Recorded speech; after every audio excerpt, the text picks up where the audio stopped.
జీనియోస్ ఈనాటి వార్తా విశేషాలు. విజయవాడలో వరద ముంపుతో నష్టపోయిన ప్రాంతాలను కేంద్ర మంత్రి శివరాజ్ సింగ్ చౌహాన్ పరిశీలించారు. ఏరియల్ సర్వే ద్వారా బుడమేరు క్యాచ్మెంట్ ఏరియాలను పరిశీలించారు. అనంతరం వరద ప్రభావిత ప్రాంతాలైన జక్కంపూడి మిల్క్ ఫ్యాక్టరీ, కండ్రిక, అజిత్ సింగ్ నగర్లను పరిశీలించారు. ఆయా ప్రాంతాల్లో జరిగిన నష్టాన్ని రాష్ట్ర మంత్రి నారా లోకేష్ కేంద్ర మంత్రికి వివరించారు. ఏరియల్ సర్వే అనంతరం ముఖ్యమంత్రి నివాసంలోని హెలిప్యాడ్ కు చేరుకున్నారు. అక్కడి నుంచి రోడ్డు మార్గంలో వరద కారణంగా దెబ్బతిన్న ప్రకాశం బ్యారేజ్ గేట్లను పరిశీలించారు. అనంతరం జక్కంపూడి కాలనీ మిల్క్ ఫ్యాక్టరీ ప్రాంతాన్ని ఎన్డీఆర్ఎఫ్ బోట్లో వెళ్లి పరిశీలించారు. విజయవాడ కలెక్టరేట్ లోని కమాండ్ కంట్రోల్ రూమ్ కు చేరుకుని వరద కారణంగా దెబ్బతిన్న ప్రాంతాలపై ఏర్పాటు చేసిన ఫోటో ఎగ్జిబిషన్ ను కేంద్ర మంత్రి తిలకించి గన్నవరం విమానాశ్రయంలో కేంద్ర మంత్రి పెమ్మసాని చంద్రశేఖర్, రాష్ట్ర మంత్రి అచ్చెన్నాయుడు, ఎంపీ పురంధేశ్వరి, ఎమ్మెల్యే సుజనా చౌదరి తదితరులు కేంద్ర మంత్రికి స్వాగతం పలికారు. వరద బాధితులకు శుక్రవారం నుంచి నిత్యావసరాల కిట్లు పంపిణీ చేయనున్నట్లు పౌర సరఫరాల శాఖ మంత్రి నాదెండ్ల మనోహర్ తెలిపారు. మొదటి రోజు 50,000 కుటుంబాలకు కిట్లు పంపిణీ చేసేందుకు ఏర్పాట్లు చేస్తున్నామన్నారు. 25 కేజీల బియ్యం, కేజీ కందిపప్పు, కేజీ పంచదార, 2 కేజీల ఉల్లిపాయలు, 2 కేజీల బంగాళదుంపలు, లీటర్ వంట నూనెతో కూడిన కిట్ ను బాధితులకు అందజేయనున్నట్లు చెప్పారు. గురువారం నుంచి వరద ప్రాంతాల్లో సబ్సిడీ ధరలపై కూరగాయల విక్రయాలు మొదలయ్యాయన్నారు. 2 లక్షల కుటుంబాలకు నిత్యావసర కిట్లు పంపిణీ చేసేందుకు ఏర్పాట్లు పూర్తి చేశామని తెలిపారు. ఈ పాస్ మిషన్ ద్వారా సరుకుల పంపిణీ జరుగుతుందన్నారు. రేషన్ కార్డులు లేని వారికి ఆధార్ కార్డు ద్వారా లేదా బయోమెట్రిక్ ఆధారంగా పంపిణీ చేస్తామని స్పష్టం చేశారు. గ్యాస్ కంపెనీలు కూడా సర్వీస్ చేసేందుకు ముందుకు వచ్చాయని, ముంపు ప్రాంతాల్లో 12 సర్వీస్ కేంద్రాలు ఏర్పాటు చేస్తారని వెల్లడించారు. ప్రాథమికంగా వచ్చిన అంచనాల మేరకు సుమారు 2 లక్షల బెనిఫిషరీస్ని ఐడెంటిఫై చేశాం. వాళ్ళందరికీ కూడా మ్యాపింగ్ జరుగుతుంది. అందుకనే ఇందాక మీతో అన్నట్టు మోస్ట్ ఎఫెక్టెడ్ ఏరియాస్ నుంచి ముందు మొదలుపెట్టి ప్రారంభించి క్రమేకంగా వేరే ప్రాంతాలు కూడా పూర్తి చేసుకుంటాం.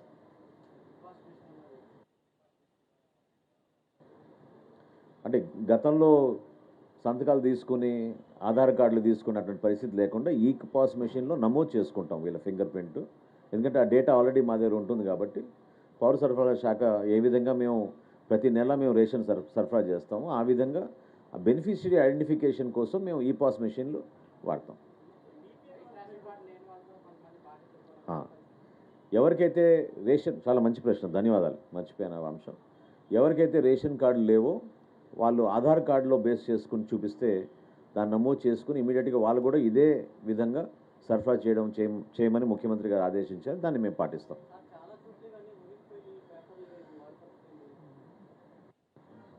Thumb impression is enough.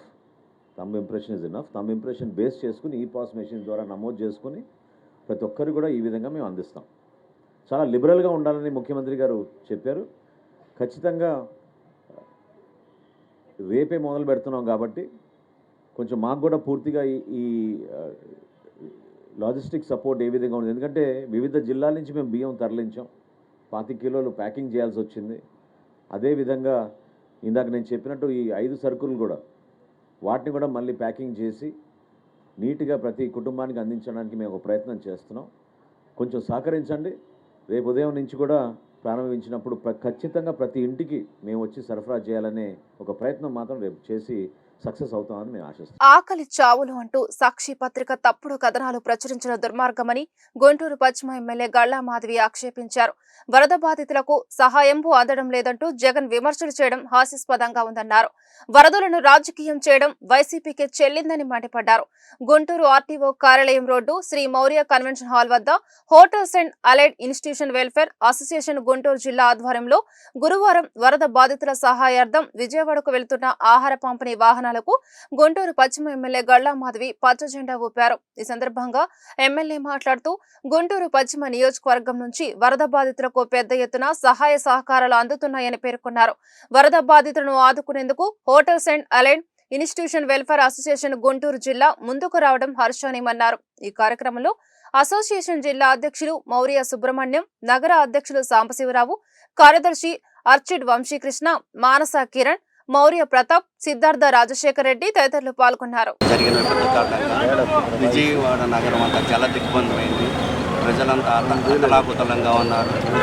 ఇంకా నీళ్లలోనే నడుములెత్తు నీళ్ళలోనే అట్లా నిలబడి ఉన్నారు. వాళ్ళకు కూడా ఆహార పదార్థాలు కానీ ఇవి కానీ అనేది చేరవేస్తూ ఉన్నారు. చంద్రబాబు నాయుడు గారు పర్యవేక్షణలో 24 గంటలు ప్రజాప్రతినిధులు కానీ అధికారులు కానీ నిరంతరంగా శ్రమ చేస్తూ ఉన్నారు.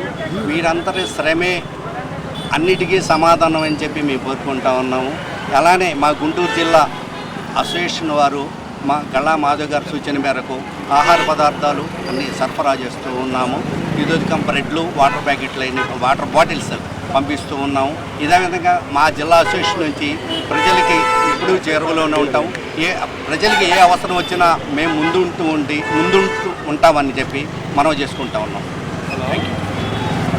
అందరికీ నమస్కారం అండి. ఈరోజు విజయవాడ వరద బాధితుల కోసం భారీగా ఫుడ్ పంపిణీ మన హోటల్స్ అసోసియేషన్ వాళ్ళు చేస్తున్నారు. సుబ్రహ్మణ్యం గారు, సాంబశివరావు గారు అండ్ హోటల్ యాజమాన్యాలు మొత్తం కూడా కలిసికట్టుగా ఈరోజు బ్రెడ్, వాటరు విజయవాడ వరద బాధితులకు పంపిస్తున్నారు. ఇంకా జలదిగ్బంధంలోనే చాలామంది ఉన్నారు. మళ్ళీ కూడా నిన్న రాత్రి వర్షం కురిసింది. అది బయట వేసే పరిస్థితుల్లో ప్రభుత్వం చాలా తీవ్రంగా సహాయ చర్యలు చేపడుతూ ఉంది. అదేవిధంగా గుంటూరు పశ్చిమ నుంచే చాలా వరకు ఆహారం తరలి వెళ్తూ ఉంది అక్కడ సహాయార్థం కోసం. అయితే హాస్యాస్పదంగా ఈరోజు ఆకలి చావులతో చచ్చిపోతున్నారు అని సాక్షి పేపర్ల నిండా వేస్తూ ఉన్నారు. జగన్మోహన్ రెడ్డి గారు ఎలాంటి సహాయం లేదు అని చెప్పి విమర్శిస్తూ ఉన్నారు. వాటన్నిటికీ ధీటుగా ఈరోజు ఒక్క పశ్చిమ నియోజకవర్గం నుంచే ఎన్నో రకాల సంస్థలు అలాగే ట్రస్టులు కొన్ని వేల తరబడి ఆహార పదార్థాలని పంపిస్తూ ఉన్నారు. అలాంటిది రాష్ట్ర వ్యాప్తంగా ఎంతమంది విజయవాడకి ఆహారం అక్కడికి పంపిస్తూ ఉన్నారో మనం చెప్పుకోదగ్గ విషయము. అక్కడికి వెళ్ళి స్థితిగతుల్ని పరిశీలించి నిజంగా ఇబ్బంది పడుతున్న ప్రజల్ని మనం మాట్లాడితే వారికి చాలా క్లియర్గా చెప్తారు. అలాంటిది దూరంగా ఉండి కనీసం దగ్గర కూడా వెళ్లకుండా విమర్శించే వ్యక్తుల్ని మనం తీవ్రంగా ఖండించాల్సిన విషయం కూడా ఉంది ఈరోజు. కాబట్టి వీరందరికీ కూడా ప్రత్యేకమైన కృతజ్ఞతలు. ఇంకా మరిన్ని సహాయ చర్యలు ఇంకా ఏదైనా కావాలన్నా కూడా మేము ఎప్పుడూ ముందుంటాము. ప్రజాప్రతినిధులందరూ కూడా సహాయార్థం ముందుంటారు. ఇలాంటి స్వచ్ఛంద సంస్థలు యాజమాన్యాలు ఎప్పుడూ రెడీగా ఉన్నారు సేవా కార్యక్రమాలకి. కాబట్టి ప్రజలందరూ భయాందోళన పడాల్సిన అవసరం లేదు. వారికి ఇప్పటికే ఇచ్చిన టోల్ ఫ్రీ నెంబర్ని వాళ్ళు వాడుకొని ఇంకేదైనా అవసరార్థాలు ఉన్నా కూడా వారు తెలియపరచాల్సిందిగా మా ప్రతినిధుల్ని లేదంటే ప్రభుత్వాన్ని కోరుకుంటూ ఉన్నాము. తిరుపతి జిల్లా సత్తివేడు ఎమ్మెల్యే కోనేటి ఆదిమూలంపై లైంగిక వేధింపుల ఆరోపణలు వచ్చాయి. ఈ మేరకు సీఎం చంద్రబాబుకు మహిళ లేఖ రాశారు. ఎమ్మెల్యే వేధింపులను పెన్ కెమెరాలో రికార్డు చేసినట్లు ఆమె తెలిపారు. రాత్రి వేళల్లో మెసేజ్లు పంపి వేధించారని లేఖలో పేర్కొన్నారు. తిరుపతిలోని బీమాస్ ప్యారడైజ్ హోటల్ కు పిలిపించి వేధించారని ఆరోపించారు. ఈ ఘటనను టీడీపీ అధిష్టానం తీవ్రంగా పరిగణించింది. ఎమ్మెల్యే ఆదిమూలంను పార్టీ నుంచి సస్పెండ్ చేసింది. ఈ మేరకు టీడీపీ రాష్ట్ర అధ్యక్షుడు పల్లా శ్రీనివాసరావు వెల్లడించారు. దీనిపై ఆయన ఓ ప్రకటన విడుదల చేశారు. అక్కడ ఎవరూ లేదు, ప్రశాంతంగా ఉన్నింది. ఎమ్మెల్యే గారు మాత్రమే రూమ్లో ఉన్నారు. నేను వెంటనే రూమ్లోకి వెళ్ళడం నా పైన బలాత్కారానికి పాల్పడిన తర్వాత నేను అతనికి లొంగిపోవడం జరిగిన తర్వాత ఈ విషయం ఎక్కడైనా బయట చెప్పావంటే నేను చంపేస్తాను, నీ కుటుంబాన్ని చంపేస్తాను అని చెప్పి బెదిరించడం జరిగింది. అందువల్ల నేను ఎవరికి చెప్పుకోకుండా నేను సైలెంట్గా ఉండిపోయాను. మళ్ళీ ఇంకొకసారి ఫోన్ చేసి నువ్వు కానీ రాలేదంటే నేను మళ్ళీ నీ కుటుంబాన్ని, నీ భర్తని చంపేస్తానని చెప్పి నన్ను బెదిరించడం జరిగింది. బెదిరించడం ద్వారా నేను మళ్ళీ అక్కడికి బీమాస్ ప్యారడైస్కి వెళ్ళడం జరిగింది. వెళ్ళిన తర్వాత నేను పూర్తిగా ఆయన్ని అవాయిడ్ చేస్తూ వచ్చాను. నేను అవాయిడ్ చేశానని తెలుసుకున్న అతను నాకు పదే సైకోలాగా నిమిషానికి ఒకసారి ఫోన్ చేయడం జరిగింది. అది గుర్తించిన నా భర్త ఎమ్మెల్యే నీకు ఎందుకైతే ఇన్నిసార్లు కాల్ చేస్తున్నాడని చెప్పి నా మొబైల్ ఇంచేసి నన్ను కొట్టడం, నన్ను బెదిరించడం చాలా చేశాడు. చేసిన తర్వాత నేను ఆ బాధను భరించలేకుండా నాకు జరిగిన బాధని నేను ఆయనతో వివరించినప్పుడు నా భర్త ఇలానే నీకే జరిగిందా, చాలామందికి జరిగిందా అన్నప్పుడు చాలా మహిళలు, గవర్నమెంట్ ఎంప్లాయీస్ కూడా ఉన్నారు ఇందులో, మహిళలు చాలామంది బలైపోతున్నారు చెప్పినప్పుడు ఆయన సూచించాడు నన్ను చాలామంది మహిళల్ని కాపాడుకొని మనం బ్రతకాలి, మనం కాపాడుకోవాలని చెప్పి ఆయన నాకు ఒక పెన్ కెమెరాని అరేంజ్ చేసి ఇవ్వడం జరిగిన తర్వాత ఆగస్టు 10వ తారీఖు బీమాస్ ప్యారడైస్కు 1:30 వెళ్ళడం జరిగింది. అక్కడ జరిగిన కామ క్రీడలను నేను రికార్డ్ చేసుకొని తీసుకొచ్చి నా భర్తకి ఇవ్వడం జరిగింది. అటు తర్వాత నేను మంగళగిరి పార్టీ ఆఫీస్ గారికి, పెదబాబు గారికి, చిన్నబాబు గారికి ఇద్దరికి నేను తెలియజేయడం జరిగింది. విజయవాడ నగరంలోని వరద ప్రభావిత ప్రాంతాల్లో సీఎం చంద్రబాబు మరోసారి పర్యటించారు. ఎనికేపాడు వద్ద ఏలూరు కాలువ దాటి బుడమేరు ముంపు ప్రాంతాలను ఆయన పరిశీలించారు. బల్లకట్టుపై వెళ్లి ముంపు ప్రాంతాల్లో సీఎం పర్యటించారు. గడ్లు పడిన ప్రాంతాల్లో పనులపై అధికారులతో ఆయన చర్చించారు. దెబ్బతిన్న పంటల వివరాలను స్థానికులను అడిగి తెలుసుకున్నారు. కేసరపల్లి వద్ద బుడమేరు కాలువపై వరద ఉధృతిని సీఎం పరిశీలించారు. విజయవాడకు ఇలాంటి విపత్తు మళ్లీ రాకుండా చర్యలు తీసుకోవాలని అధికారులను ఆదేశించారు. బుడమేరులో వరద తగ్గినందున బాధ్యతగా పనిచేయాలన్నారు. బుడమేరు కాలువ ప్రక్షాళన చేపడతామని, గతంలోని ఈ కాలువ ఆధునీకరణకు నిధులు కూడా కేటాయించినట్లు చెప్పారు.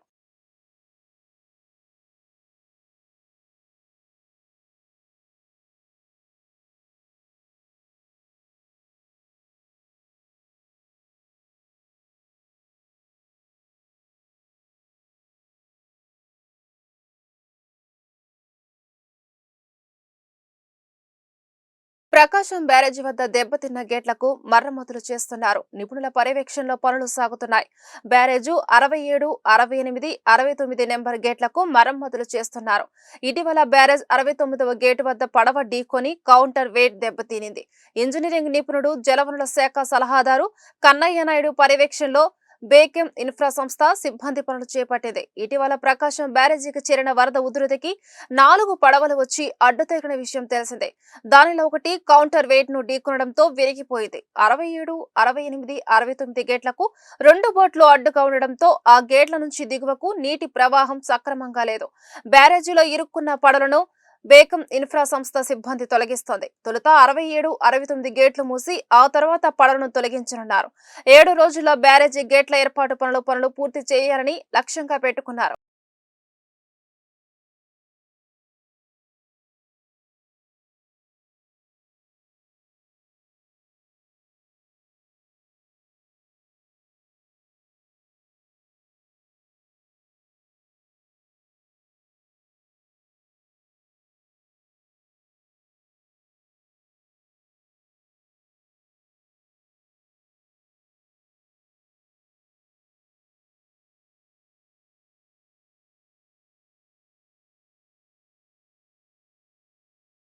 మాజీ ముఖ్యమంత్రి వైఎస్ జగన్మోహన్ రెడ్డి బుడమేరు వాగుపై అవగాహన లేమితో మాట్లాడుతూ అపహాస్య పాలవుతున్నారని గుంటూరు తూర్పు ఎమ్మెల్యే మహమ్మద్ నజీర్ అహ్మద్ ఎద్దేవా చేశారు. ఎవరూ ఇచ్చిన స్క్రిప్ట్ చదువుతూ అవాస్తవాలు మాట్లాడడం సరికాదన్నారు. రాష్ట్ర ముఖ్యమంత్రి నారా చంద్రబాబు నాయుడు క్షేత్రస్థాయిలో వరద బాధితులకు అందించే సహాయక కార్యక్రమాలను స్వయంగా పర్యవేక్షిస్తున్నారని చెప్పారు. గుంటూరు వెంకటేశ్వర విజ్ఞాన మందిరం వద్ద hotels and allied institutions welfare association Guntur జిల్లా ఆధ్వర్యంలో వరద బాధితుల సహాయార్థం విజయవాడకు వెళ్తున్న ఆహార పంపిణీ వాహనానికి గుంటూరు తూర్పు ఎమ్మెల్యే మహమ్మద్ నజీర్ అహ్మద్ పచ్చజెండా ఊపారు. ఈ సందర్భంగా ఎమ్మెల్యే మాట్లాడుతూ వరద బాధితులను ఆదుకునేందుకు స్వచ్ఛంద సంస్థలు, దాతలు ముందుకు రావడం హర్షణీయమన్నారు. Hotels and allied institutions welfare association Guntur జిల్లా ఆధ్వర్యంలో 7,000 బెడ్స్, 5,000 వాటర్ బాటిళ్లు వరద బాధితులకు అందజేసి సమాజానికి ఆదర్శంగా నిలిచారన్నారు. ఈ కార్యక్రమంలో అసోసియేషన్ జిల్లా అధ్యక్షులు మౌర్య సుబ్రహ్మణ్యం, నగర అధ్యక్షులు సాంబశివరావు, కార్యదర్శి అర్చున్ వంశీకృష్ణ, మానస కిరణ్, మౌర్య ప్రతాప్, సిద్ధార్థ రాజశేఖర్ రెడ్డి తదితరులు పాల్గొన్నారు. విపత్తు కారణంగా విజయవాడ నగరం అంతా జల దిగ్బంధమైంది.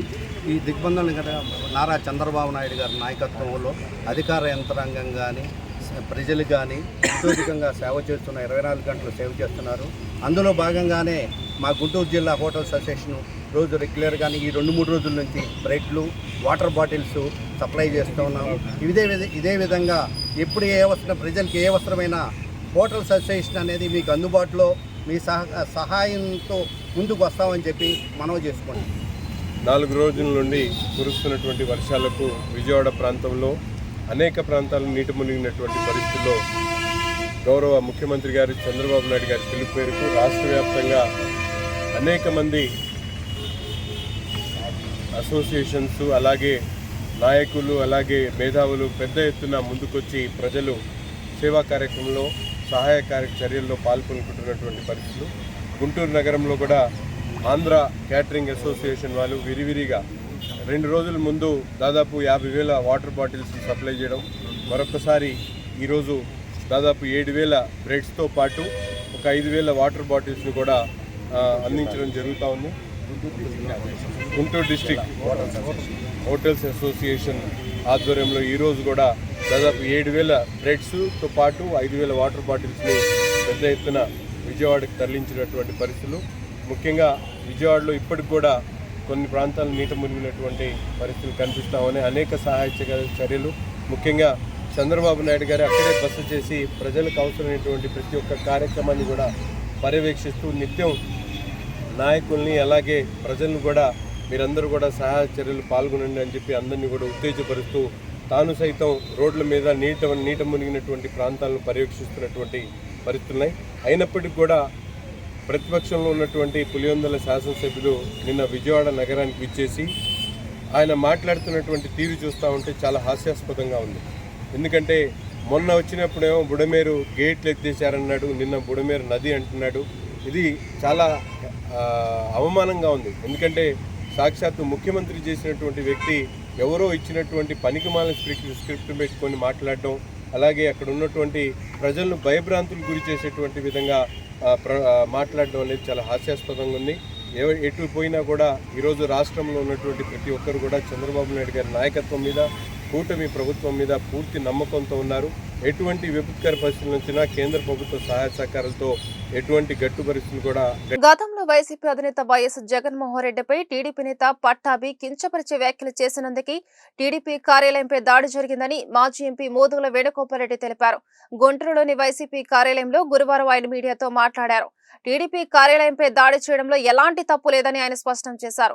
తమ పార్టీ అధినేతను కించపరిచే విధంగా వ్యాఖ్యలు చేసినందుకు జగన్ ను అభిమానించే కార్యకర్తలు ఆగ్రహించి దాడికి పాల్పడ్డారని పేర్కొన్నారు. అయితే కేసులకు భయపడి ఎవరు రాష్ట్రం విడిచి పారిపోలేదని వెల్లడించారు. వైసీపీ నేతలు ఎలాంటి ఆర్థిక నేరాలకు పాల్పడలేదన్నారు.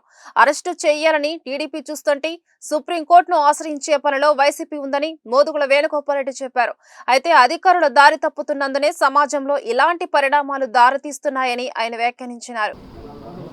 That Constitution has given a provision under CRPC. ఎవరైనా కానీ కేసు పెట్టిన తర్వాత యాంటిసిపేటరీ బెయిల్ కోసం అప్లై చేసుకోవచ్చు. ఈ రోజున హైకోర్టు రిజెక్ట్ చేసింది. They can approach supreme court. పోలీసులు వాళ్ళ పని వాళ్ళు చేసుకుంటారు. కేసులో ఇరికించబడినటువంటి ముద్దాయిలు వాళ్ళ పని వాళ్ళు చేసుకుంటారు. అంతేగాని పారిపోయటం, డిపోర్టేషను, ఆర్థిక నేరాలు చేసిన వాళ్ళు కాదు వీళ్ళు. ఈ దేశం సిగ్గుతో తల వంచుకోవాల్సిన వాళ్ళు విజయమాల్య లాంటి. అంతేగాని ఈ రోజున మా అధినాయకుడిని అంత మాట అన్న తర్వాత దాని రిపకర్షన్స్ అంటే దాని యొక్క ప్రతిగా ఏమి చేస్తారనేటువంటిది మన చేతిలో ఉండదు. ఈ రోజున రెడ్ బుక్ ద్వారా నారా లోకేష్ గారు ఏమైతే చేస్తున్నారో రేపొద్దున మేము అధికారంలోకి వచ్చిన తర్వాత మేము అట్లాగే అదే పారుగా ఉండదు కదా. సమానంగా ఏముంటుంది రిటాలియేషన్. దానికి తక్కువ ఉండొచ్చు, ఎక్కువ ఉండొచ్చు, సమానంగా ఉండొచ్చు. అంతేగాని ఈ రోజున వాళ్ళు 438 వైపు చూస్తున్నారు, వీళ్ళేమైనా అరెస్ట్ చేసి జైలుకి పంపించాలని చూస్తున్నారు. వీళ్ళిద్దరిలో సుప్రీంకోర్టు ఏం చేస్తుందో చూద్దాం. అంతేగాని పారిపోవడం అనేది ఉండదు. ఎందుకంటే చేసిన తర్వాత అప్పటి గారు గుంటూరులో చాలా రోజులు ఉన్నారు.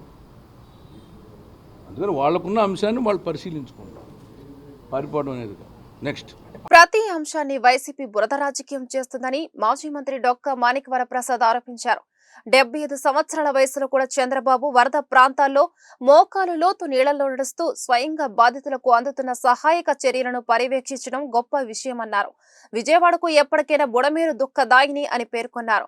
గురువారం గుంటూరు అరండల్పేట 12వ లైన్లోని అమరావతి బుక్ హౌస్ లో గురు పూజోత్సవ సందర్భంగా సర్వేపల్లి రాధాకృష్ణ చిత్రపటానికి డొక్క మాణిక్యవర ప్రసాద్ పూలమాలలు వేసి ఘనంగా నివాళులు అర్పించారు.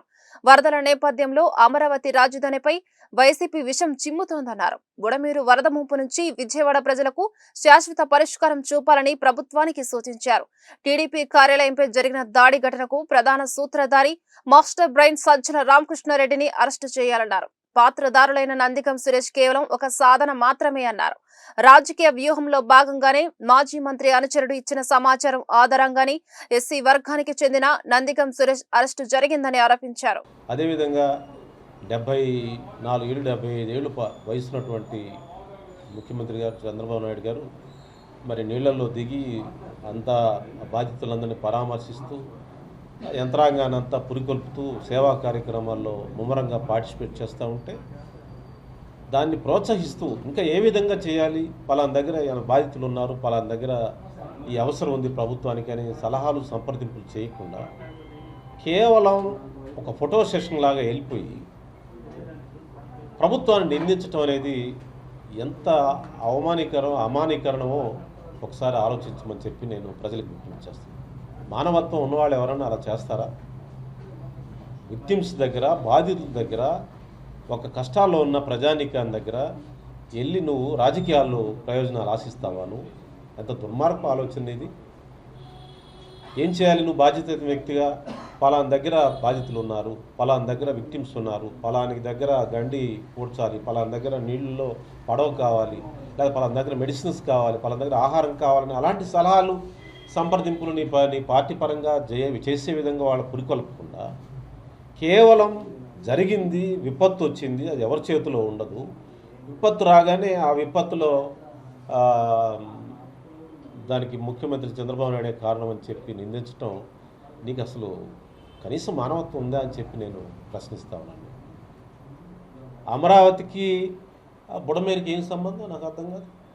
అమరావతిలో మీకు ఇప్పుడు సోకాల్డ్ విలేజెస్ ఉన్నాయి, అమరావతి విలేజెస్ క్రీస్తు పూర్వం ఉన్నాయండి, ఇప్పుడున్న విలేజెస్ కాదు. ఆయనకు తెలియదేమో, జగన్మోహన్ రెడ్డి గారికి, వాళ్ళ పార్టీ వాళ్ళకి చరిత్ర తెలియదు, సంస్కృతి తెలియదు వాళ్ళకి. ఉన్న విలేజెస్ ఉద్దండరాయపాలెం క్రీస్తు పూర్వం నుంచి ఉంది, అమరావతి క్రీస్తు పూర్వం ఉంది. వెంకటపాలెం కృష్ణదేవరాయల టైంలో వెంకటపాలెం వచ్చాడు, కృష్ణదేవరాయలు ఆయన సైన్యం అంతా వచ్చింది. ఉద్దండరాయపాలెం, వెంకటపాలెం, రాయపూడి ఈ ప్రాంతాలకి శ్రీకృష్ణదేవరాయల టైంలోనే సైన్యాలు వచ్చాయి, వాళ్ళ సైన్యాలు వచ్చాయి. అంటే అప్పటికే గ్రామాలు ఉన్నాయి కదా, అంటే నదిలో కొట్టుకుపోతాయి అట్లా. అందువల్ల ఎంత బుడమేరు ఎప్పటి నుంచి ఉంది? ప్రపంచం పుట్టిన దగ్గర నుంచి, భూమి పుట్టిన దగ్గర నుంచి బుడమేరు ఉంది. బుడమేరు అనేది విజయవాడ దుఃఖదాయని. విజయవాడకి ఎప్పటికైనా బుడమేరు నుంచి ప్రమాదం ఉంటుంది. అది రేరెస్ట్గా మొన్న వచ్చిన దానివల్ల విపత్తు వచ్చింది. ఆ విపత్తు వలన హెవీ వాటర్ రావటం, ఖమ్మం జిల్లాలో ఒకేసారి పెద్ద వర్షాలు రావటం, ఆ వర్షాలు ఎన్నో వేల క్యూసిక్ నీళ్లు ఖమ్మం జిల్లాలో చాలా మంది చనిపోయారు. ఖమ్మం జిల్లాలో చాలా మంది. జిల్లా వైఎస్ఆర్ కాంగ్రెస్ పార్టీ కార్యాలయంలో జాతీయ ఉపాధ్యాయ దినోత్సవ వేడుకలను ఘనంగా నిర్వహించారు.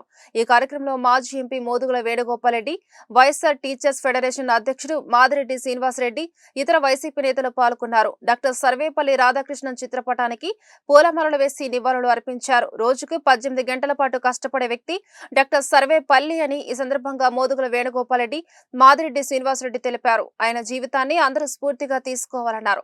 సమాజంలో అత్యంత పవిత్రమైన, గౌరవప్రదమైన వృత్తి ఉపాధ్యాయ వృత్తి అని వారు పేర్కొన్నారు.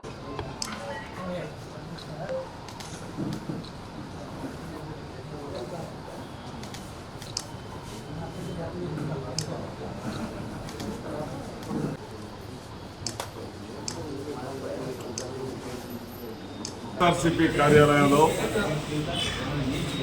ఉపాధ్యాయ దినోత్సవం కన్నుల పండుగగా జరిగింది. ఈ కార్యక్రమానికి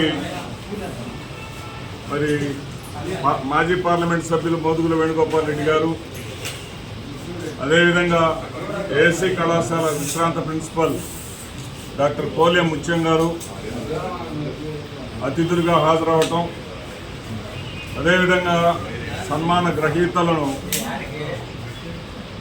సత్కరించడం చాలా సంతోషదాయకం. ఇక్కడ ఒక ఉపాధ్యాయుడిగా నేను కూడా ఒక రిటైర్డ్ అధ్యాపకుడిని. నా జీవనం మొత్తం కూడా విద్యార్థులతో మమేకమైనటువంటి పరిస్థితి. ఉపాధ్యాయుడికి ఉండేటటువంటి ఆనర్ ఎటువంటిదంటే, ఒక పూర్వ విద్యార్థి కలిసినప్పుడు ఆ పూర్వ విద్యార్థి ఉపాధ్యాయుడి గురించి మాట్లాడినటువంటి అతను చూపించేటటువంటి కృతజ్ఞత అనేది అనేక అనుభవాలను మేము చూడటం జరిగింది. ఒకసారి సికింద్రాబాద్ రైల్వే స్టేషన్లో నేను ఈ వార్తలు ఇంతటితో సమాప్తం. నమస్కారం.